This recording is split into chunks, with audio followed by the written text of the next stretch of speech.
எனக்கு எப்படி தெரியுமா? எனக்கு பயம் இல்ல.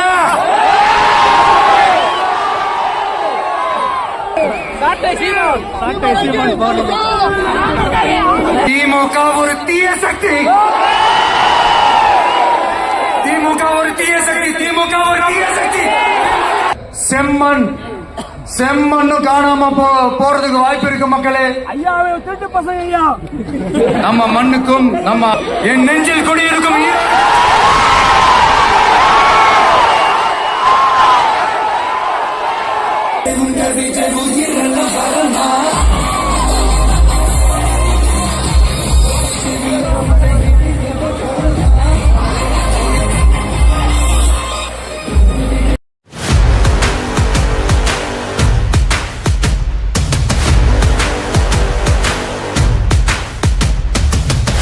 பெரியோர்களும் தாய்மார்களும் கூடி இருந்தது இந்த ஒரு நொடிக்காகத்தான்.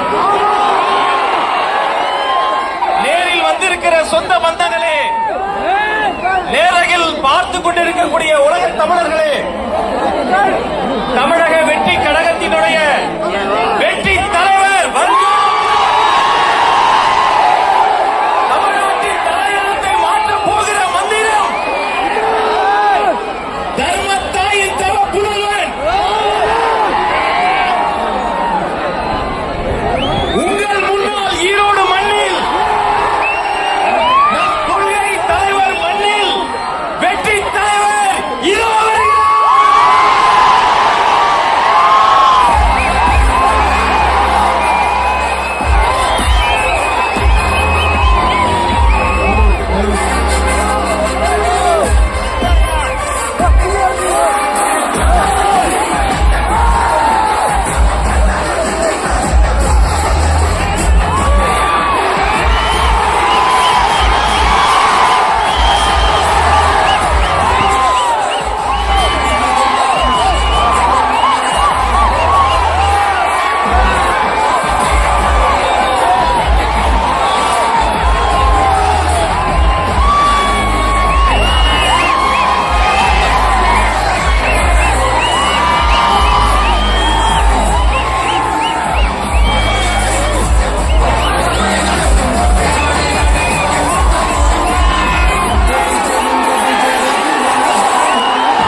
பொதுவா நல்ல காரியங்கள் ஸ்டார்ட் பண்றதுக்கு முன்னாடி இந்த மஞ்சள் எடுத்து வச்சுதான் ஸ்டார்ட் பண்ணுவாங்க.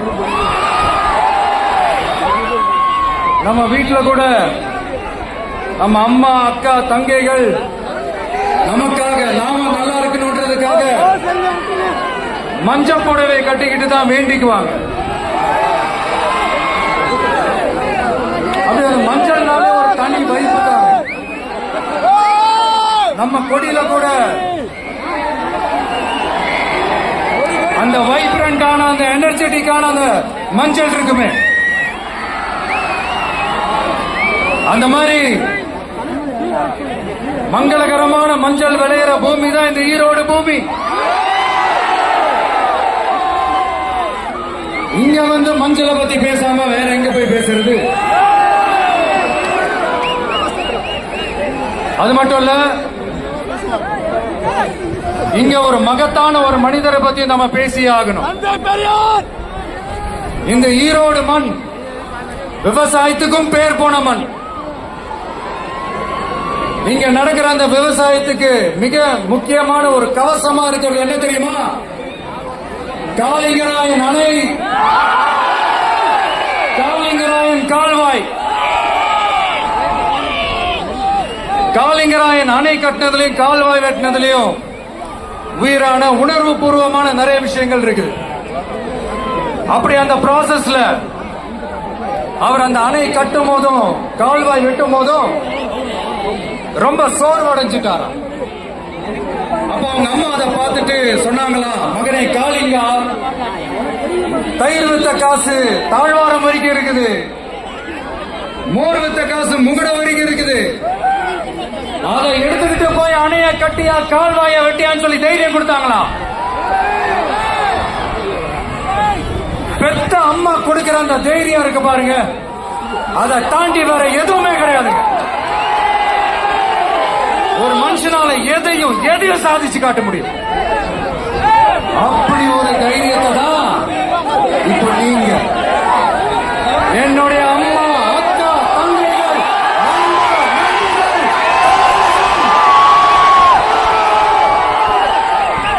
எல்லாரும் எனக்கு கொடுத்திருக்கிறீங்க. அதே தைரியத்தை, அதே துணையா என் கூட நிக்கிறீங்க. இதை எப்படி நம்ம பிரிச்சு விடலாம்,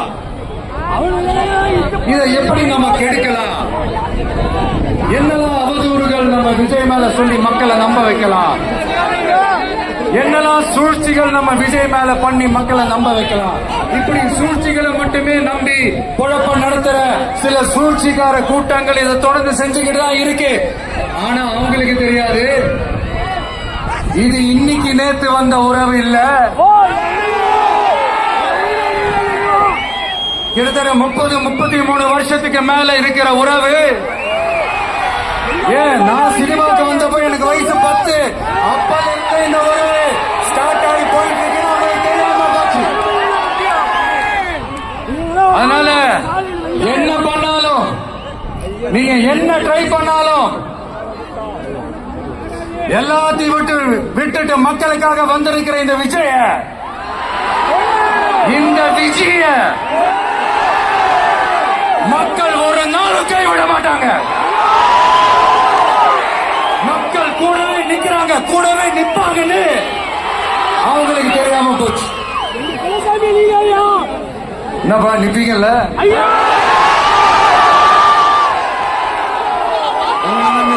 இருக்கிறேன். இந்த சத்தம் தாங்க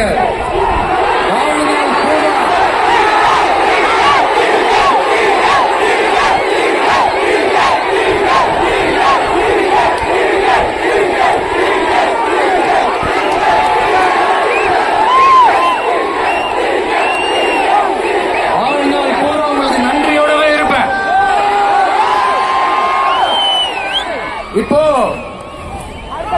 நம்ம காளிங்கராயன் அவர்கள் அணையை கட்டுறதுக்காக பவானிக்கு போய் பார்க்கும்போது ஒரு இடத்துல ஒரு பாம்பு வந்து உட்கார்ந்துச்சான், படுத்துச்சான். அது படுத்த இடத்துலதான் அவர் அணையை கட்ட ஸ்டார்ட் பண்ணார்.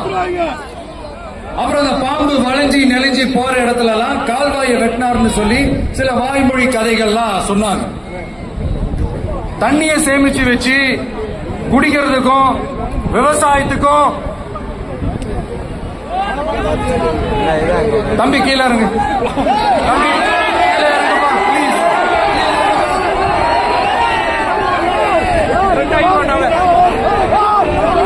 Okay, thank you. கீழே இறங்குப்பா, முத்தம் கொடுப்பா.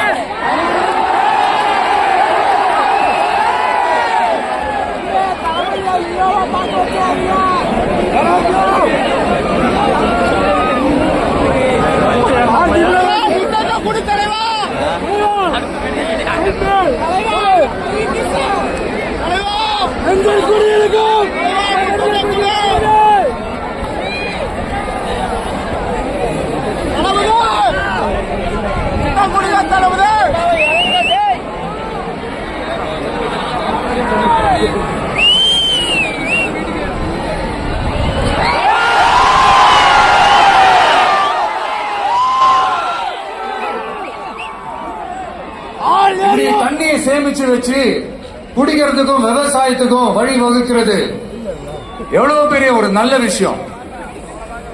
சோ இந்த மாதிரி நல்ல விஷயங்கள்லாம் செஞ்சிட்டு கதைகள் சொன்னா பரவாயில்ல, எதுவுமே செய்யாம கதைகளை மட்டும் அடிச்சு விடுறது எப்படி? அத்திக்கடவு அவிநாசி திட்டத்தை இன்னும் விரிவுபடுத்தினா அந்த 3 மாவட்டத்தில் இருக்கிற லட்சக்கணக்கான மக்களுக்கு எவ்வளவு பிரயோஜனமா இருக்கும். எத்தனையோ லட்சம் ஏக்கர் நிலங்கள்ல விவசாயம் நடத்தினா எவ்வளவு பிரயோஜனமா இருக்கும். ஏன் அதெல்லாம் பண்ண மாட்டேன்றீங்க? வள்ளுவர் கோட்டத்துக்கு காட்டுற அக்கறைய இங்க மக்கள் வாழ்வாதாரத்துல கொஞ்சம் காட்டலாம்ல, ஏன் காட்ட மாட்டேன்றீங்க? இங்க கவர்மெண்ட் நடத்துறாங்களா இல்ல கண்காட்சி நடத்துறாங்களா? இந்த 21ஆம் நூற்றாண்டிலே மக்களை பத்தி எதுவுமே யோசிக்கிறது இல்ல. ஆனா அந்த காலத்திலேயே இது எல்லாத்தையும் பத்தி யோசிச்ச, மக்களை பத்தி, குடிக்கிற தண்ணியை பத்தி, விவசாயத்தை பத்தி, அணை கட்டுறதை பத்தி, கால்வாய் வெட்டுறதை பத்தி, இதெல்லாம் எங்கிருந்து? பவானியிலிருந்து நொய்யலாறு வரைக்கும் கால்வாய் வெட்டி இது எல்லாத்தையும் பத்தி யோசிச்ச காளிங்கராயன் அவர்களுக்கு கோடி கும்பிடு போட்டாலும் பார்த்தாதுங்க. இப்படி அந்த காலத்துல இருந்த ஒரு ஹீரோவை பத்தி பேசிட்டு இந்த காலத்துல, அதாவது 1920th செஞ்சுரியில இருந்த ஒரு ஹீரோவையும் பத்தி நம்ம பேசி ஆகணும்ல. ஒருத்தர் இலக்கிய மனம் கொண்ட ஹீரோனா இன்னொருத்தர் இரும்பு மாதிரி அயன்மேன் தான். எஸ், நம்ம ஈரோடு கடப்பாறை தான்.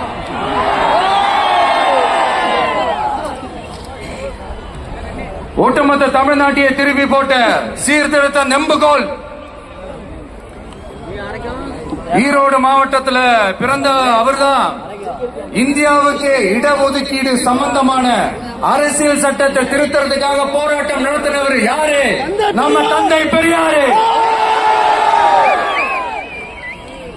100 வருஷத்துக்கு முன்னாடியே வகுப்பு வாரி பிரதிநிதித்துவம் வேணும்னு கேட்டவர். அன்னைக்கும் சரி இன்னைக்கும் சரி ஒரு ஆச்சரியத்தோட பார்க்கக்கூடிய ஒரு மனிதர், நம்மளுடைய கொள்கை தலைவர். அப்ப அண்ணாவும் எம்ஜிஆரும் யாரு? பெரியார் அவர்கள் கிட்ட இருந்து எங்களுக்கு தேவையான கொள்கைகளை எடுத்துக்கிட்டோம். அவரை ஃபாலோ பண்ற, அவரை வழிகாட்டி ஏத்துக்கிட்ட அண்ணா அவர்கள் கிட்ட இருந்தோம், எம்ஜிஆர் அவர்கள் கிட்ட இருந்தோம் தேர்தல் அணுகுமுறையை எடுத்துக்கிட்டோம். அண்ணாவும் எம்ஜிஆரும் தமிழ்நாட்டோட சொத்து, அவங்கள பயன்படுத்துறத பத்தி யாரும் இங்க கம்ப்ளைண்ட் எல்லாம் பண்ண முடியாது. அண்ணா எங்களோடது, எம்ஜிஆர் எங்களோடது, நீங்களா எடுத்துக்க கூடாது அப்படிலாம் யாரும் இங்க அழுதுட்டு இருக்க முடியாது சொல்லிவிட்டேன். அதனால நாங்க ஒரு வழியில அரசியல் செஞ்சுக்கிட்டு போயிட்டு இருக்கிறோம். உங்களுக்கு தான் டிவிக்கு ஒரு பொருட்டே இல்லல, அப்புறம் ஏன் கதறீங்க? அப்புறம் ஆளாளுக்கு அங்க போயிட்டு இங்க போயிட்டு புலம்பி தள்ளிக்கிட்டு இருக்கிறீங்க. இது எப்படி தெரியுமா? எனக்கு பயம் இல்ல அப்படின்னு சத்தமா சவுண்ட் விட்டுக்கிட்டே, சத்தமா பாட்டு பாடிக்கிட்டு, இந்த நடுங்கிக்கிட்டே சின்ன பசங்க நடந்து போவாங்க, அந்த மாதிரி இருக்கு. முதல்ல மண்டையில இருக்கிற கொண்டைய மறைங்க சார்.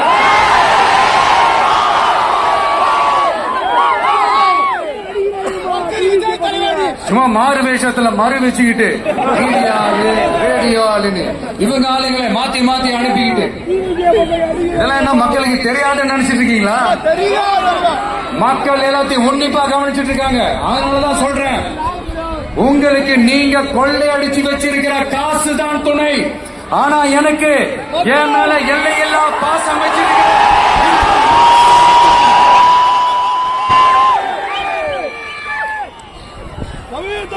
இப்படி நமக்கு துணையாயிட்டு இருக்கிற ஈரோடு மக்களுக்காக நான் இப்போ குரல் கொடுக்கலாம் வந்திருக்கிறேன். சரி, இப்ப விஷயத்துக்கு வருவோம். பெரியார் அவர்கள் கிட்ட இருந்த அந்த செல்வாக்கையும் அந்த பதவிகளையும் அந்த பவரையும் வச்சுக்கிட்டு அவர் என்ன சொன்னார் தெரியுமா? இவ்வளவு செல்வாக்கு, இவ்வளவு பதவிகள், இவ்வளவு பவர் இருந்தோம் நான் ஒரு 5 பைசா காசு சம்பாதிச்சிருப்பேனா? எனக்கோ இல்ல என் குடும்பத்துக்கோ பட்டங்கள் வேணும், பதவி வேணும்னு ஏதாவது கேட்டிருப்பானா? இல்ல ஏதாவது லாபம் பார்த்திருப்பானா? இல்ல எதுக்காவது ஆசைப்பட்டிருப்பானா? ஆனா அவர் பேரை சொல்லிக்கிட்டு அவருடைய கொள்கையை ஃபாலோ பண்றதா சொல்லிக்கிட்டு இப்ப ஆட்சியில இருக்கிறவங்க என்னெல்லாம் செய்யறாங்கன்னு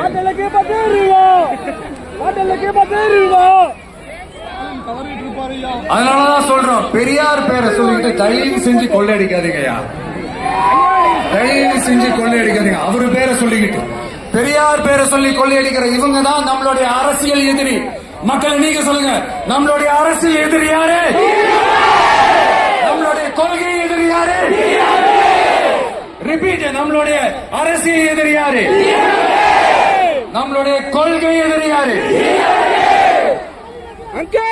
உங்களுக்கு புரியுது? அது போதும், எனக்கு வேற எதுவுமே தேவை.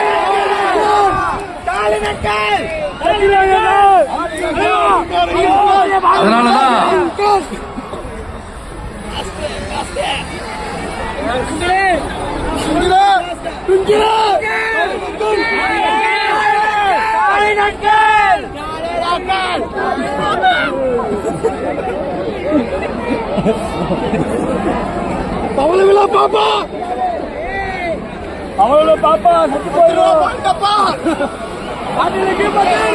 உங்களுக்கு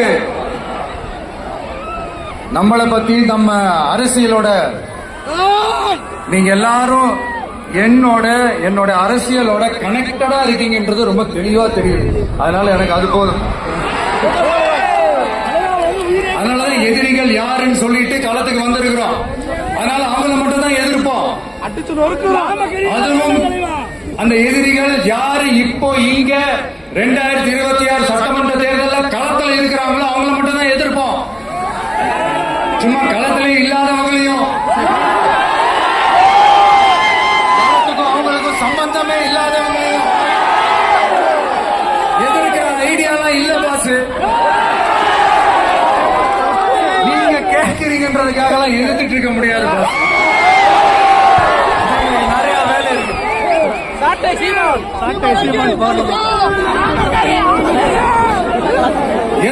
எத்தனை பொய்யான வாக்குறுதிகள்.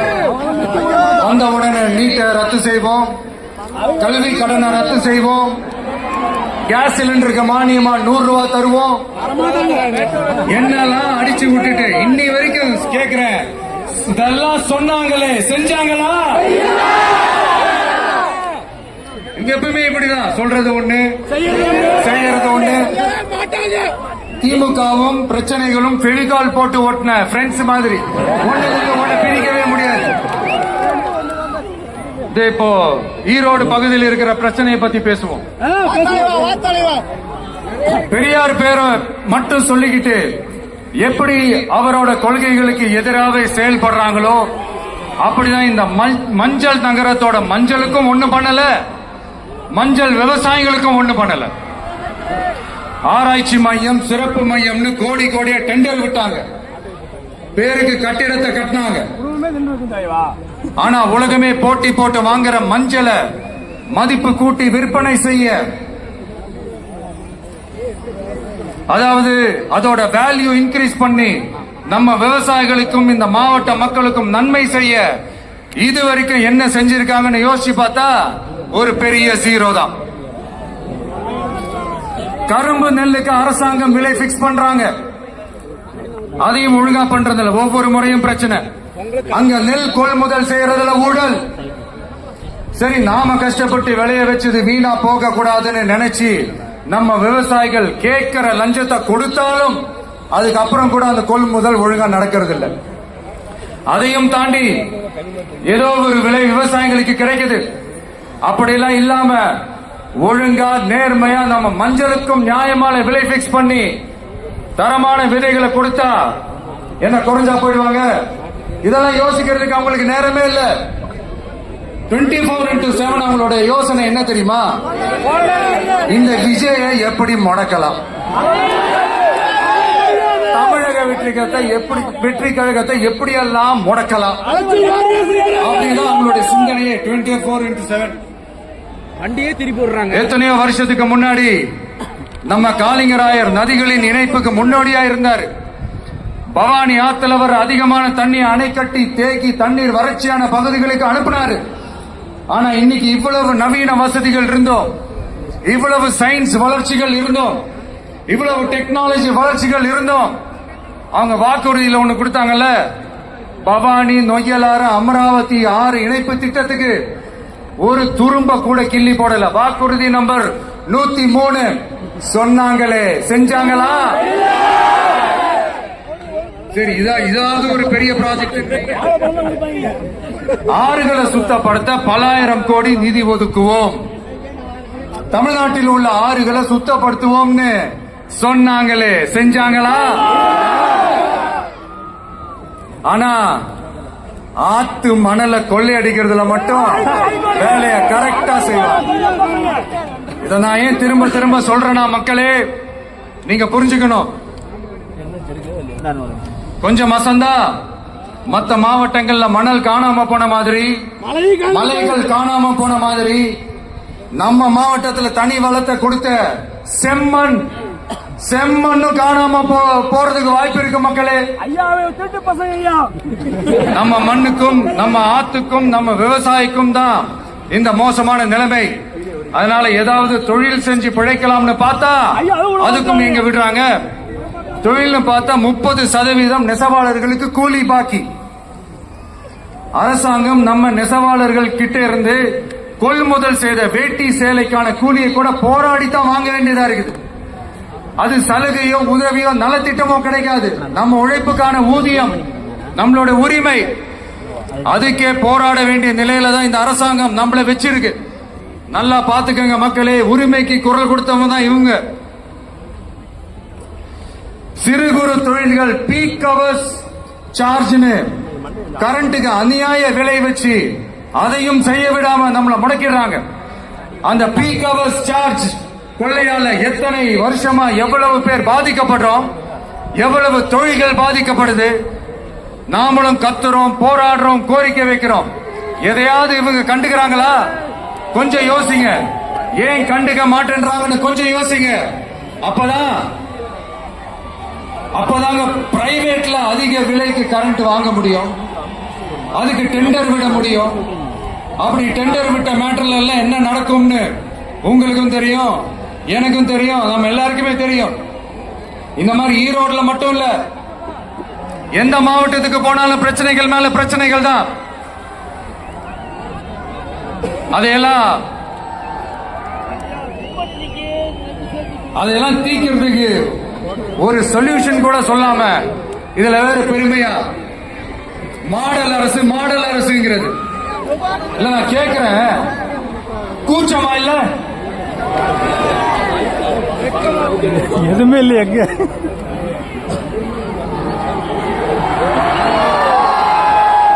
இதெல்லாம் கேட்டா அப்படியே நம்ம பக்கம் யூட்டர்ன் அடிச்சு வந்துருவாங்க. விஜய் என்ன அரசியல பேச மாட்டேன்றாரு, விஜய் என்ன சினிமா டைலாக் மாதிரி பேசுறாரு, விஜய் என்ன பஞ்ச் டைலாக் பேசுறாரு, விஜய் என்ன 10 நிமிஷம் தான் பேசுறாரு, 9 நிமிஷம் தான் பேசுறாரு. நான் எத்தனை நிமிஷம் பேசுறேன் உங்களுக்கு என்ன சார்? நான் எப்படி பேசுறேன் உங்களுக்கு என்ன சார்?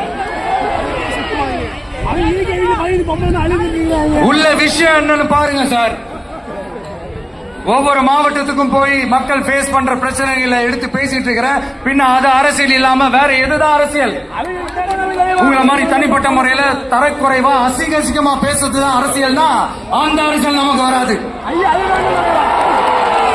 வராதுன்னா நல்லாவே வரும். உங்களை விட எனக்கு அது நல்லாவே வரும். விட்டு வச்சிருக்கிறோம். அப்புறம் உங்களுக்கு நமக்கு என்ன வித்தியாசம்?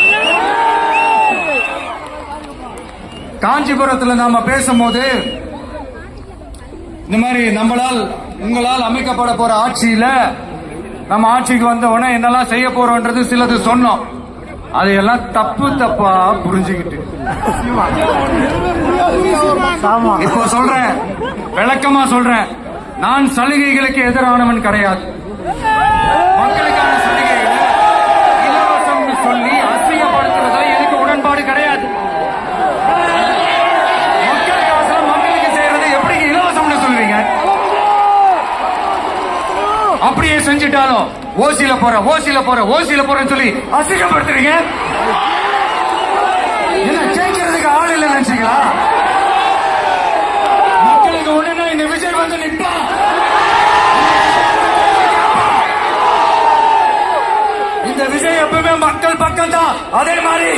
மக்களும் என் பக்கம்தான். என் மக்கள் மானத்தோட, மரியாதையோட, கௌரவத்தோட வாழணும். என் மக்கள் யாருக்கும் கீழே கிடையாது. அப்படி அவங்க கௌரவத்தோட வாழணும்னா அவங்களுக்கான வாழ்க்கை தரம் உயரணும். வாழ்க்கை தரம் உயரணும்னா அவங்களோட வாழ்வாதாரம் உயரணும். வாழ்வாதாரம் உயர்ந்தாதான் பொருளாதாரம் உயரும். பொருளாதாரம் உயர்ந்தாதான் வசதி வாய்ப்புகள் உயரும். இதெல்லாம் உயர்ந்தாலே ஆட்டோமேட்டிக்கா அவங்களோட வாழ்க்கை தரம், அவங்களுக்கான மரியாதை, அவங்களுக்கான கௌரவம் எல்லாமே உயரும். இதுக்கான வழிகள், அந்த சூழல்களை அந்த கவர்மெண்ட் அமைச்சு கொடுக்கணும். இதுக்கான அந்த திட்டங்களை செயல்படுத்தணும். இதெல்லாம் செஞ்சாதான் அந்த அரசாங்கம் ஒரு நல்ல அரசாங்கம். இதைத்தான் சொல்றோம்.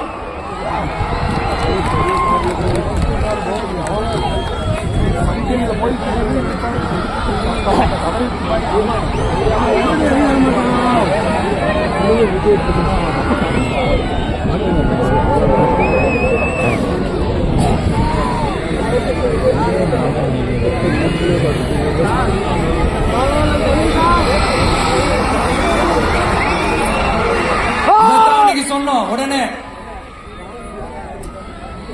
சொன்னா மட்டும் போதுமா? எப்படி செயல்படுத்துவீங்க? நாங்க என்ன வாயிலேயே வடை சுடுறதுக்கு டிஎம்கேவா?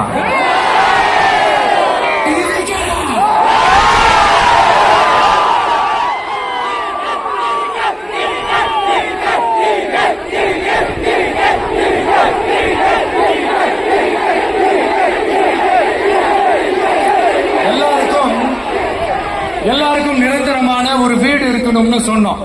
உடனே எங்க ஆட்சியிலே நாங்க எல்லாரும் வீடு கட்டி கொடுத்துட்டோமே அப்படிங்கிறது இல்ல. நான் கேக்குறேன், இங்க உங்களை தான் கேக்குறேன், இங்க வாடகைக்கு இருக்கிறவங்களே இங்க யாரும் இல்லையா? எல்லாருக்கும் சொந்தமா வீடு கட்டி கொடுத்துட்டாங்களா? அடுத்து வீட்டுல இருக்கிற ஒவ்வொருத்தரும் மினிமம் டிகிரி படிச்சிருக்கணும் அப்படின்னு சொன்னோம். உடனே எங்க ஆட்சியிலே எல்லாரும் டிகிரி படிச்சு முடிச்சிட்டாங்களே அப்படிங்கிற மாதிரி சொல்றது அது உண்மைனா? ஸ்கூல் லெவல்லயே டிராப் அவுட்ஸ் அதிகமானது யாரோட ஆட்சியிலங்க?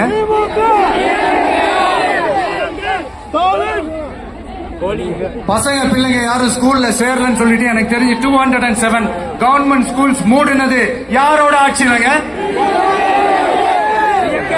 இதுல கல்வியில் சிறந்த தமிழ்நாடுன்னு டிராமா. அடுத்து குடும்பத்துல ஒருத்தருக்கு நிரந்தரமான வருமானம் வரணும், வேலை வாய்ப்பு கிடைக்கணும் அப்படின்னா நாங்க கொடுக்காத வருமானமா, நாங்க கொடுக்காத வேலையா அப்படிங்கிறது. எத்தனையோ லட்சம் காலி பணியிடங்கள் நிரப்புவோம்னு வாக்குறுதி கொடுத்துட்டு ஆட்சிக்கு வந்தீங்களே, எத்தனை லட்சம் காலி பணியிடங்களை நிரப்புனீங்க? அட்லீஸ்ட் 1 லட்சம் காலி பணியிடங்களாவது நிரப்புனீங்களா? இதெல்லாம் சொல்லிட்டு மக்களை ஏமாத்துறது யாரோட ஆட்சியிலங்க? அடுத்து ரொம்ப முக்கியமா, பெண்களுக்கு பாதுகாப்பு இல்ல, சட்டம் ஒழுங்கு சரியா இல்லைன்னு சொன்னா தமிழ்நாட்டில் பெண்கள் பாதுகாப்பு தான் அதிகமா இருக்குதா? நீங்க சொல்லுங்க மக்களே, பெண்கள் பாதுகாப்பு இருக்கு, சட்டம் ஒழுங்கு சரியா இருக்கு? அவங்க சொல்றது உண்மையா? அவங்க சொல்றதை நீங்க ஏத்துக்கிறீங்களா? சத்தமா கேக்குதா சார்? இதுதான் ரியாலிட்டி, இதுதான் நிஜம். நம்மளுடைய ஆட்சியில சட்டம் ஒழுங்குற சமரசமே இருக்காது. அதனாலதான் இவ்வளவு ஸ்ட்ராங்கா சொல்றோம், தைரியமா இருக்க மக்களே.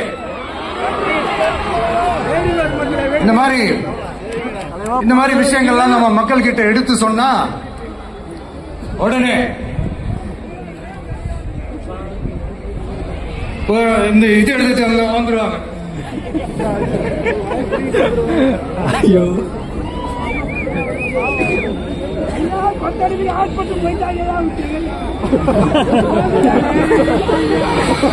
இந்த மாதிரி இதெல்லாம் என்னென்ன செய்ய போறோன்றது சிலதெல்லாம் காஞ்சிபுரத்துல சொன்ன மாதிரி சொன்னா எல்லாத்தையும் தப்பு தப்பா திருச்சி பேசிக்கிட்டு அவதூறு பரப்பிக்கிட்டு நான் கூட யோசிப்பேன், எம்ஜிஆர் அவர்களும் மேடம் ஜெயலலிதா மேடம் அவங்களும் ஒரே வார்த்தையில சொல்லி இந்த திமுகவை காலி பண்ணாங்கல்ல.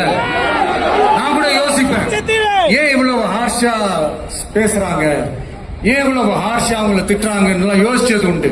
இப்பதானே புரியுது. அவங்க 2 பேரும் சொன்னதை இப்ப நானும் ரிப்பீட் பண்றேன். திமுக ஒரு தீய சக்தி, திமுக ஒரு தீய சக்தி, திமுக ஒரு தீய சக்தி, தீய சக்தி, தீய சக்தி, தீய சக்தி. என் நெஞ்சில் குடியிருக்கும்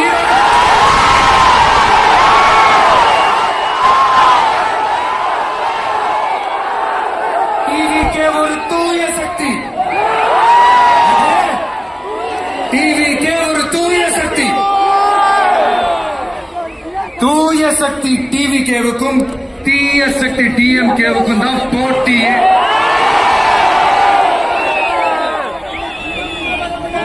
என்ன முடக்கலாம்னு நினைக்கிறீங்க, ஆனா இந்த சத்தத்தை ஒரு நாள் உங்களால முடக்க முடியும். மக்கள் விரோத திமுக அரசை வீழ்த்த மக்கள் சக்தியான நம்மளால மட்டும்தான் முடியும். அண்ணன் செங்கோட்டையன் அண்ணன் அவர்கள் நம்ம கூட வந்து சேர்ந்தது நமக்கு ஒரு மிகப்பெரிய ஒரு பலம். அந்த மாதிரி செங்கோட்டையன் அண்ணன் அவர்கள் மாதிரி இன்னும் நிறைய பேர் வந்து சேர இருக்கிறாங்க. அவங்க எல்லாருக்குமே அந்த உரிய அங்கீகாரத்தை கொடுப்போம். அது மட்டும் இல்ல, அப்புறம் இன்னொரு விஷயம் சொல்ல மறந்துட்டேன். இப்ப ரீசெண்டா ஒரு இடத்துல நம்ம சிஎம் சார் அவர்கள் பேசும்போது சொன்னாங்க, என் கேரக்டரையே புரிஞ்சுக்க மாட்டேங்கிற. இது சினிமா டயலாக் இல்லையா? நான் ஏதாவது பேசினா சினிமா டயலாகா? சார் பேசினா அது சினிமா டயலாக் இல்லையா? சிலப்பதிகாரத்துல இருந்து எடுத்ததா அந்த லைன். என் கேரக்டரையே புரிஞ்சுக்க மாட்டேன். உங்களை எப்படிதான் சார் புரிஞ்சுக்கிறது? எந்தெந்த விஷயத்துலாம் சார் உங்க கேரக்டர் நாங்க புரிஞ்சுக்கிறது? அதையும் நீங்களே சொல்லிட்டீங்கன்னா கொஞ்சம் நல்லா இருக்கும் சார். சட்டம் ஒழுங்குல நாடே சந்தி சிரிக்குது, அதுலயா? பெண்கள் பாதுகாப்புல நாடே சந்தி சிரிக்குது, அதுலயா? பொய் வாக்குறுதிகளா கொடுத்து ஏமாத்தி ஆட்சிக்கு வந்தீங்களே, அதுலயா? எதுலதான் சார் உங்க கேரக்டர் நாங்க புரிஞ்சுக்கிறது? ஆனா ஒண்ணு, தமிழ்நாட்டுல ஆட்சி செய்யற நீங்களும் சரி, ஒன்றியத்துல ஆட்சி செய்யறவங்களும் சரி, நீங்க 2 பேரும் முதல்ல என்னோட கேரக்டரை புரிஞ்சுக்கணும் சார். என்னோட கேரக்டர்னு சொன்னது நம்ம மக்களோட கேரக்டர்.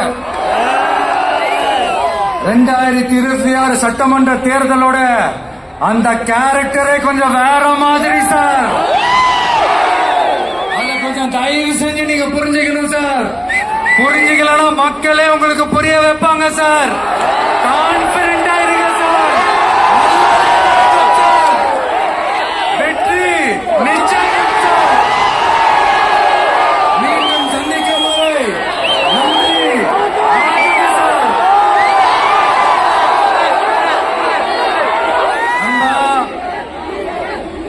நன்றிகள். இங்க வந்து எல்லாம் வந்து பார்த்தோம், எல்லாம் நல்லபடியா நடந்தது. சேஃபா வந்துட்டு சேஃபா வீட்டுக்கு போயிடுங்க. எனக்கு எல்லாத்தையும் விட நீங்க தான் எனக்கு முக்கியம். தயவு செஞ்சு சேஃப்டியா போயிட்டு வாங்க. ஒரு ஈரோடு செல்ஃபி ஒண்ணு எடுப்போமா?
செம்ம வச்சுங்க மக்கள்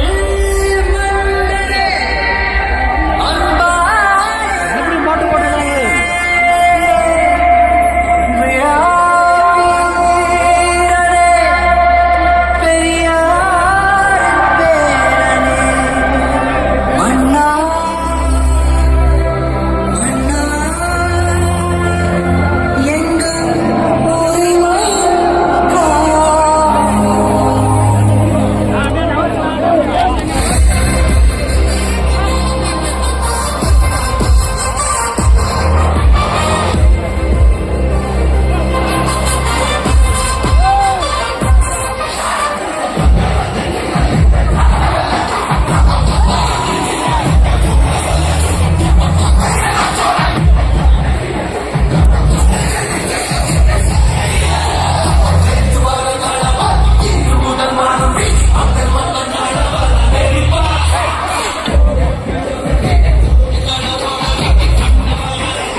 பாட்டு போன டைம்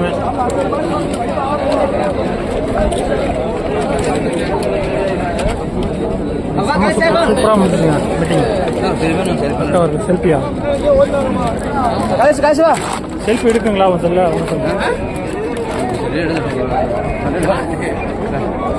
செல்ஃபி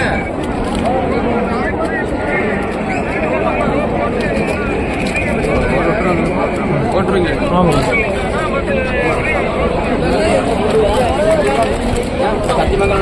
ஓகே ஓகே